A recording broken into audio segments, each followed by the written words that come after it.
আসসালামু আলাইকুম। প্রিয় দর্শক, গত বছরের অগাস্টে সরকার পতনের পর আমরা অনেক কিছুর পরিবর্তন দেখেছি, কিন্তু কিছু কিছু ক্ষেত্রে আমাদের প্রত্যাশা না থাকা সত্ত্বেও অথবা আমরা চাইনি, কিন্তু এমন কিছু পরিবর্তন হয়েছে যে পরিবর্তনগুলো আমাদেরকে বলতে গেলে হতাশ করেছে, দুঃখিত করেছে। তেমনই একটা পরিবর্তন হলো যে শিক্ষকের প্রতি ছাত্রদের আচরণ। এই জিনিসটা আমরা দেখেছি প্রকাশ্যে শিক্ষককে গালাগালি করা, শিক্ষককে ঘাড় ধরে চেয়ার থেকে নামিয়ে দেওয়া, শিক্ষককে পদত্যাগ করার জন্য তাকে অবরুদ্ধ করে রাখা। আমরা এরকম অনেক দৃশ্য দেখেছি। অভিযোগটা কি? অভিযোগ হলো সেই শিক্ষক স্বৈরাচারের দোসর ছিলেন। স্বৈরাচারের দোসর তারা কবে থেকে ছিলেন? মানে স্বৈরাচার যখন রাষ্ট্র ক্ষমতায় ছিল সেই সময়ে তারা স্বৈরাচারের কথা অনুযায়ী চলেছেন, অথবা স্বৈরাচারের যে সমস্ত নিয়ম কানুন আদেশ সেগুলো পালন করেছেন, অথবা স্বৈরাচারের সমর্থক যে ছাত্র সংগঠন তাদেরকে তারা আশকারা দিয়েছেন। অভিযোগগুলো অবশ্যই একদম ফেলে দেওয়ার মতো নয়, কিন্তু সেই অভিযোগের বিচার কি ছাত্ররা করতে পারে? অথবা যে ছাত্ররা তাদেরকে বিচার করছিল তাদের কি অবস্থান ছিল স্বৈরাচারের আমলে? সেই 17 বছরে তারা কে কতটা বিপ্লবী ছিল? তাদের কার কতটা বিপ্লবী ভূমিকায় তাদেরকে দেখা গেছে? দু একজন লোক বিচ্ছিন্নভাবে হয়তো ঘটনা ঘটিয়েছে, বিপ্লব করেছে, আন্দোলন করেছে, প্রতিবাদ করেছে। যারা করেছে তারাই কি এখন এগুলি করছে? না, তাও করেনি। আমি যদি ছাত্র সংগঠনের কথা বলি, ছাত্রলীগের সেই দৌর্দণ্ড প্রতাপে তারা যে অত্যাচার মানুষের উপর করেছিল, স্টুডেন্টদের উপর করেছিল, তার প্রতিবাদ কেউ করে থাকলে কিন্তু ছাত্র দলের ছেলে মেয়েরা বেশি করেছে, কারণ তারা সংগঠিত ছিল। আর পরবর্তী সময়ে যারা এই সমস্ত করেছে তাদের ম্যাক্সিমাম কিন্তু গুপ্তভাবে ছাত্রলীগের মধ্যে ছিল, তারা তো প্রতিবাদ করেনি। এখন তারা তাদের সেই গুপ্তভাবে ছাত্রলীগের পারপাস সার্ভ করা যদি অন্যায় না হয়, তাহলে ওই সময়ে যারা টিচার ছিলেন তাদের কর্মকাণ্ড অন্যায় ছিল? আমি ভাবো দুটোই অন্যায়। তাহলে যদি আগেরদের বিচার, ছাত্রদের ওই গুপ্ত ছাত্রদের বিচার না হয়, তাহলে এদের বিচার আপনি ওরাই কিভাবে দাবি করে? অন্য কেউ দাবি করতে পারে, এবং দাবি অবশ্যই করা যেতে পারে। আমি এটা নিয়ে আমার কোনো আপত্তি নেই, কেউ অন্যায় করলে তার বিচার হবে না কেন, কিন্তু সেই বিচারের ভার কি ছাত্ররা নিবে নাকি বিশ্ববিদ্যালয়ের প্রশাসন নেবে? কোনো একটা শিক্ষক সে স্বৈরাচারের দোষর ছিল, আমি ধরে নিলাম, ঠিক আছে, সে অন্যায় করেছে, এটাও ঠিক আছে, কিন্তু তার বিচারটা কে করবে? যে ছাত্র যদি তার বিচার করতে তার প্রতি আপনি দায়িত্বটা দিয়ে দেন, তাহলে সারা দেশে কি অরাজক পরিস্থিতি তৈরি হতে পারে? সেই পরিস্থিতিরই তৈরি হয়েছে, আমরা তারই নমুনা দেখছি। আমরা দেখলাম যে শনিবার দিন আজকে চট্টগ্রাম বিশ্ববিদ্যালয়ে একজন শিক্ষক, তিনি একটা ভর্তি পরীক্ষার দায়িত্বে ছিলেন। সেখানে থাকার পর সেখান থেকে তাকে সেই চট্টগ্রাম যে বিশ্ববিদ্যালয়ের ছাত্র সংসদ আছে চাকসু, তার 4 জন নেতা ওই শিক্ষককে ধরে টেনে হিঁচিয়ে নিয়ে গেছে প্রক্টর অফিসে। ছাত্র সংসদের যারা কর্মকর্তা আছেন তাদের কি এইটা দায়িত্ব একজন শিক্ষককে টেনে হচ্ছে নিয়ে যেতে হবে? এই শিক্ষক কি পালিয়ে গেছে? যদি পালিয়ে যায়, যদি পলাতক হয়ে থাকে, তাহলে ওনাকে পরীক্ষা গ্রহণের দায়িত্বটা কি করে উনি পালন করলেন? ওনাকে তো দায়িত্বটা দেওয়া হয়েছে। কে দিয়েছে? বিশ্ববিদ্যালয় প্রশাসন দিয়েছে। তো যদি আপনার আন্দোলন করতে হয়, আপনি বিশ্ববিদ্যালয় প্রশাসনের সঙ্গে আলোচনা করেন, কিন্তু একজন শিক্ষকের গায়ে হাত দিয়ে, আমি একটা ছবি দেখলাম, তাকে পেছন দিয়ে জাপটে ধরে তাকে একটা গাড়িতে ওঠানো হচ্ছে, একটা ভিডিও দেখলাম। এরকম দৃশ্য কিন্তু আগে কখনো আমরা দেখিনি। আমরা তো বিশ্ববিদ্যালয়ে পড়েছি, এরকম দেখিনি ভাই।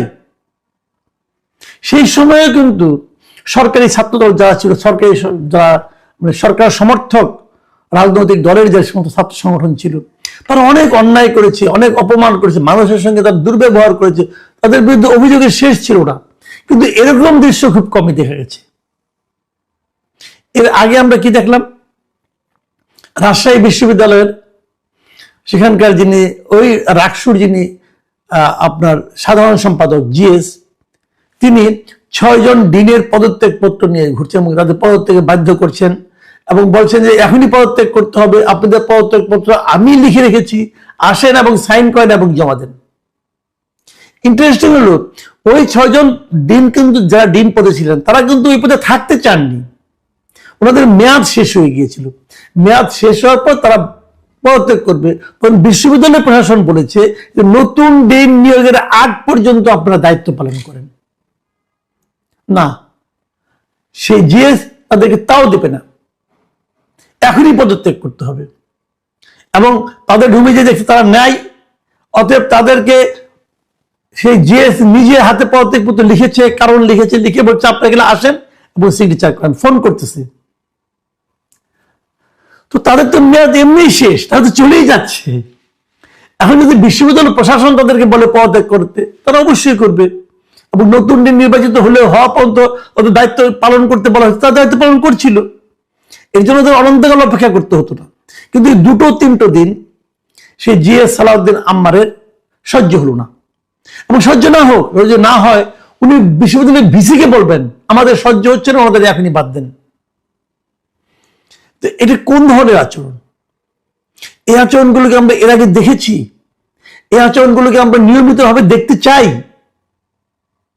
তার আগে একটা ঘটনা ঢাকা বিশ্ববিদ্যালয়ে ঘটেছে, সেখানেও ডাকসুর নির্বাচিত সমাজকল্যাণ সম্পাদক, যিনি সমাজসেবা সম্পাদক, তার কারবার, তিনি একজন শিক্ষককে পেছন দিয়ে জাপটে ধরেছেন। ওই শিক্ষক তার জ্যাকে হুডি খুলে দৌড় দিয়েছেন, তার পেছনে পেছনে সেও দৌড়াচ্ছে, সে যে গাড়িতে উঠেছে সে গাড়ি ধরে লটকে আছে, তারপর সে গাড়ি চালিয়ে চলে গেছে। মানে তাকে তার ধরতেই হবে। কেন ধরতে? তার অপরাধ কি? তার অপরাধ হলো এই শিক্ষক স্বৈরাচারের দোষর এবং আরো কয়েকজন স্বৈরাচারের দোষর শিক্ষকদের নিয়ে উনি মিটিং করছিলেন। এটা ছাত্ররা জানতে পেরেছে, অতএব তাদেরকে ধাওয়া করতে হবে। ভাই, উনি যদি স্বৈরাচারের দোষর হয়ে থাকেন এবং সেটা হওয়া যদি অপরাধ হয়ে থাকে, অবশ্যই তার বিরুদ্ধে মামলা করতে হবে। মামলা করবেন, সমস্যা নাই, বাট তার অপরাধের মামলা করবেন। এবং সেই মামলাটা আপনি করেন না, আপনি না করছে, আপনি মুক্ত মানুষ, করেন। অথবা বিশ্ববিদ্যালয় প্রশাসন করবে, মামলা করতে তো কোনো আপত্তি নাই, মামলা করেন, বিচার হবে তার। কিন্তু আপনি তার গায়ে হাত তুলবেন কেন? এটা আপনি পারেন কিনা? আপনার কাছে মনে হয়েছে তার এই অপরাধ আছে। দেখুন, অনেক সময় আমরা বলি না আইন নিজের হাতে তুলে নেবেন না। এটা কেন বলি? কারণ আমরা যা দেখি তা অনেক সময় সত্য না, দেখার বাইরেও কিছু থাকে। এখন আপনি দেখলেন যে একটা, আপনি ভাবলেন, আপনি যা দেখলেন তা দেখে ভাবলেন যে এই লোকটা অপরাধ করেছে, অতএব তার শাস্তি দেওয়ার দায়িত্ব কিন্তু আপনাকে দেওয়া হয় নাই। ভাই, এই কাজ আপনি করতে পারেন না। কিন্তু আমাদের এখানে সে কাজটি হচ্ছে। শিক্ষকদের অনেক যাদের প্রতি আপত্তি, তাদের ক্লাস তারা বর্জন করছে, করতেই পারে, এটা নিয়ে আমার কোনো আপত্তি নেই। আমি তার ক্লাস করবো, আমার স্বাধীনতা। কিন্তু সে ক্লাসে আসলে তাকে আমি ঘাট ধরে বের করে দিব, এটা তো আমার স্বাধীনতার মধ্যে পড়ে না। সে যদি ক্লাসে না আসতে পারে, এই জন্য তাকে রাস্তাঘাটে দাঁড়াতে আমি হেনস্থা করব, প্রহার করব, তাকে মারবো, কিল সাপোর্ট দিব, এটা তো আপনি পারেন না। একজন শিক্ষক, উনি ইউনিভার্সিটির দেওয়া একটা দায়িত্ব পালন করছেন, তাকে সেখান থেকে টেনে হিঁচড়ে নিয়ে যে আপনি টেম্পোতে তুলে নিয়ে আপনি এক জায়গায় নিয়ে যাবেন, বিচার করবেন, তার মোবাইল ঘাটবেন, মোবাইল চেক করবেন, এটা আপনি কোন আইনে করেন? একজন বিশ্ববিদ্যালয়ের শিক্ষক, আপনার টিচার, এটাকে আপনি পারেন? আপনি ডাকসু হন, জাকসু হন, রাকসু হন, যে সুই হন না কেন, আপনি এটা কি আপনার ক্ষমতার মধ্যে পড়ে? আপনি আন্দোলন করেন সারাদিন, কোনো আপত্তি নেই, আপনি তার ক্লাস করেন না, আপনি ছাত্রদেরকে মোটিভেট করেন যে ওর ক্লাস আমরা করবো না, ওকে, নো প্রবলেম। আপনি যদি মনে করেন না তাদের হচ্ছে না, তাদেরকে আইনে আওতায় আনতে হবে, ওকে আপনি যান, যে মামলা করেন, কোর্ট আছে, আদালত আছে, থানা আছে, যে মামলা করেন, এটাও কোনো আপত্তি নেই। আপনি তার গায়ে হাত দিবেন কেন? যে দেশে ছাত্র সমাজের এই তার চরিত্র হয়ে দাঁড়ায় এবং সে মনে করে গায়ে হাত দেওয়ার নৈতিক অধিকার তার আছে, এবং এরা কারা? এদের কাছ থেকে আমরা কি আশা করব? এরা সবাই দেখবেন, আপনি ঘুরে ফিরে সবাই ছাত্র শিবির অথবা ছাত্র শিবির সমর্থিত লোকজন। জামাতে ইসলাম এমনি বলে থাকে তারা ইসলাম কায়েম করবে, ইসলামী শাসন কায়েম করবে, খুব ভালো। জামাত ইসলামের একটা সংগঠন হলো ছাত্র শিবির, ইসলামী ছাত্র শিবির। তো তারাও এই কাজটাই করে, তারাও নিজেদেরকে এই শিক্ষাই দিয়েছে বা ইসলামী শিক্ষার মধ্যে এটা পড়ে যে একজন ছাত্র তার উস্তাদের গায়ে এভাবে হাত দিবে? ইসলামী শিক্ষার মধ্যে এটা আছে? তার মানে তারা আসলে ইসলাম পালন করছে না, তারা ইসলামের নাম নিয়ে অনইসলামিক কাজকর্ম করছে, তারা সভ্যতার নামে অসভ্যতা করছে। এইখান থেকে আপনারা আপনাদের ইয়াং জেনারেশনকে কি শিখাচ্ছেন? এই কথাটা আমাকে বলেন একবার। এবার এই নির্বাচনে, আসন্ন নির্বাচনে জামাত ইসলাম কিন্তু খুব ভালো একটা অবস্থানে আছে। জামাত ইসলাম বলে তারা সৎ লোকের শাসন কায়েম করতে চায়, এবং তাদের এই যে ভালো অবস্থানে থাকা, এই থাকাটা দিয়ে তারা কিন্তু নিজেরা খুব আত্মবিশ্বাসে বলিয়ান হচ্ছে। কেন? তারা ভাবছে এই যে বিশ্ববিদ্যালয়গুলোতে আমাদের স্টুডেন্টরা, আমাদের ছাত্র শিবিরের ছেলেমেয়েরা এত ভালো ভোট পাচ্ছে মানুষের কাছ থেকে, তো ভোট যারা দিচ্ছে তাদের মধ্যে তো মিনিমাম বিবেক আছে। তারা যখন এগুলো দেখছে, সেটা তাদের মধ্যে কি প্রতিক্রিয়া সৃষ্টি করছে? অথবা তাদের যারা পিতামাতা আছে, যারা জাতীয় নির্বাচনে ভোট দিবে, তাদের মধ্যেই বা কি প্রতিক্রিয়া তৈরি করছে? জামাত ইসলামকে এই জিনিসগুলো ভাবেন। যে ছাত্র শিবির আজকে করছে, সে আগামীকালকে জামাত ইসলাম করবেন। আপনারা কি এগুলো ভাবেন? সভ্যতা, ভদ্রতা, এটা মানুষের একটা শিক্ষা, এটা মানুষের একটা মানবিক বৈশিষ্ট্য। গরু ছাগল অথবা কোনো বন্য প্রাণী, তাদের মধ্যে সভ্যতা আশা করা যায় না। আমরা একমাত্র মানব সন্তানের মধ্যে সভ্যতা আশা করি, মানব সন্তানের মধ্যে ভদ্রতা আশা করি, এবং আশা করি যে তারা তাদের যারা গুরুজন আছে তাদেরকে সম্মান করবে। যদি সেই গুরুজন সম্মানের উপযুক্ত না হন, তবুও তার গায়ে হাত দেবেন না। কারণ দেশে প্রচলিত একটা আইন আছে, সে আইন অনুযায়ী আপনি কারো গায়ে হাত দিতে পারেন না।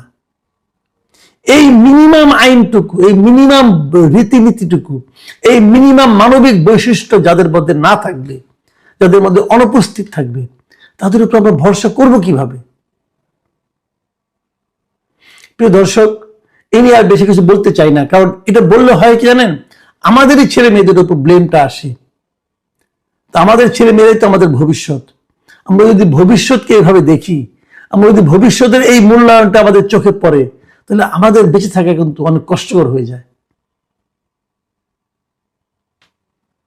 প্রিয় দর্শক, এখন এই পর্যন্তই। আল্লাহ হাফিজ।